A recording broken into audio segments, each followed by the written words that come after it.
Have you ever wondered what happens when raw political theater meets unflinching, fact-driven scrutiny on the House floor? In a recent hearing, Representative Marjorie Taylor Greene stormed the podium with a blistering denunciation of crime, guns, and Democratic leadership, only to be met by Representative Jamie Raskin's calm, meticulous rebuttal. What began as a grandstanding performance evolved into a masterclass in legislative debate. Here is the story of how it all unfolded. In roughly 1,500 words of unvarnished description and analysis, thank you, Mr. Chairman. I rise today to voice my strongest support for our police officers and to highlight the abysmal state of crime in our nation's capital, Greene declared, her tone both indignant and determined. She painted Washington, D.C. as a post-apocalyptic wasteland plagued by soaring murder rates, rampant carjackings, and violent street crime that shamed the nation. She invoked recent incidents, a carjacking victim who was a fellow member of Congress, a tragic shooting death of a former Trump administration official, and multiple assaults on Capitol Hill staffers. Underlying her argument was a familiar refrain: Democrats, she claimed, aim to strip law-abiding citizens of their gun rights, even as they enjoyed the protection of good guys with guns, namely, the Capitol Police carrying AR-15s. In Greene's telling, the solution was clear: back the police unconditionally and defend the Second Amendment at all costs. Yet beneath the thunderous rhetoric lay a glaring absence of nuance. Greene never cited data sources or legislative specifics. Instead, she offered sensational sound bites designed to stoke fear. She blamed Antifa and Black Lives Matter for nationwide riots, asserting that Democratic leaders had funded BLM through ActBlue and allowed mostly peaceful protests to devolve into $2 billion worth of damage. She revisited the narrative that rioters nearly burned down Washington at President Trump's inauguration in 2017. She even accused the media of granting Democrats a free pass, while they relentlessly attacked Donald Trump. With each allegation, she tossed in half-quoted remarks from Vice President Kamala Harris and Speaker Nancy Pelosi, twisting them into further evidence of Democratic perfidy. Throughout this 5-minute tirade, Greene never once tied her complaints to the bill under consideration. H.R. 5798 intended to overhaul police oversight and disciplinary procedures in the District of Columbia. Instead, she wielded crime, statistics, and culture war grievances as if they were policy arguments, all the while presenting herself as the embattled champion of law and order. When Greene finally concluded, there was a hush on the days followed by Raskin's measured voice. I appreciate my colleague's passion, he began, but I'd like to ask, how exactly does H.R. 5798 reduce carjackings or murders in D.C.?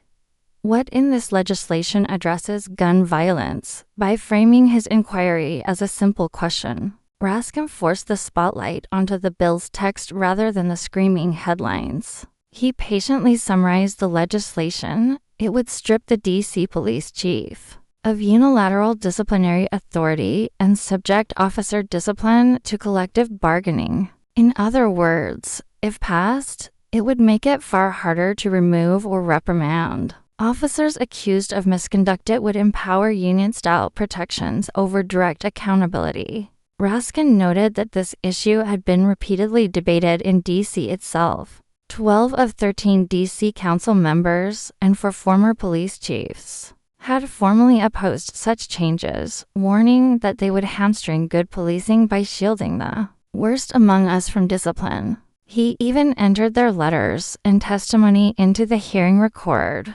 Raskin contrasted this sober analysis with Greene's broad brushstrokes, where she saw an emergency demanding more guns and fewer restrictions. He saw a proposal that would tie the hands of police leadership, depriving them of a critical tool to maintain integrity on the force. He asked whether Greene truly believed that officers guilty of sexual assault, domestic violence, or other serious crimes should remain on the job indefinitely, hidden behind union protections.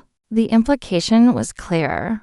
There is no contradiction between supporting law enforcement and insisting on accountability. In fact, the two go hand in hand.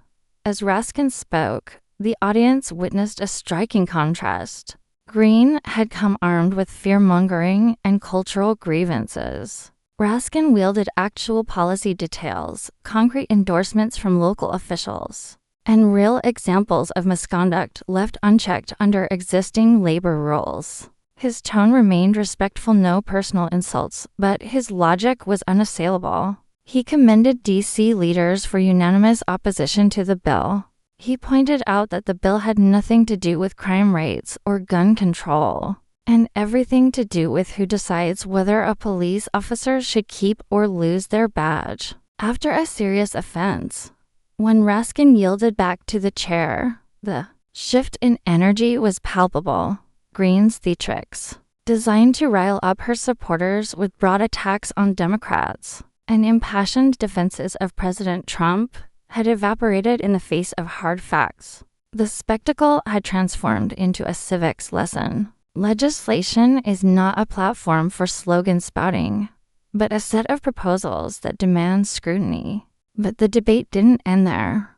Another member asked Raskin about nationwide crime trends and why D.C. might buck them. He explained that crime varies regionally and that while national violent crime had generally declined, local spikes occurred in places outside the district: Kentucky, Arkansas, Texas. He suggested that if Greene's focus was crime statistics, she should account for these patterns rather than cherry-pick D.C. data to support her narrative. Raskin then turned the tables again, highlighting Greene's own district in Georgia, which had seen rises in various crime categories. He asked whether Greene would support collective bargaining for public workers in her home state. Something Georgia currently bans if she believed it effective. This question exposed yet another contradiction. Greene, a vocal opponent of unions and organized labor, was cheerleading for union-style protections when they served her political point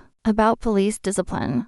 In that moment, Greene's position collapsed under its own weight. She, who had demonized unions and collective bargaining for teachers and sanitation workers, was now championing those very mechanisms to shield police officers from accountability. Raskin's gentle sarcasm, welcome to the labor movement, underscored the hypocrisy without resorting to name-calling. It was a lesson in holding one's own arguments to the same standards applied to opponents. By the end of the exchange, Greene had inadvertently revealed that her support for law enforcement was conditional. She supported those who wield badges and guns without question, even when they committed egregious misconduct. She opposed any policy that might restrain her preferred narrative of unbridled Second Amendment advocacy. Yet she banished nuance and legislative detail from the conversation. Raskin, on the other hand, demonstrated the virtues of legislating, grounding arguments in the actual text, soliciting input from affected stakeholders, and contrasting the proposed changes with the status quo's real-world consequences. What lessons can we draw from this episode? First, political grandstanding may score media hits, but it rarely advances understanding of how lawmaking works. Second, legislative hearings exist not for soundbite theater, but for dissecting bills in depth and considering expert testimony. Third, accountability for public officials, especially those entrusted with coercive power, depends on clear rules and transparency, not on partisan cheerleading. Finally, good legislators should champion consistency. If one claims to defend the police, one must also defend mechanisms that keep police honest. As the hearing adjourned, Greene returned to her talking point rhythm in subsequent statements, and Raskin continued his measured pace of policy advocacy.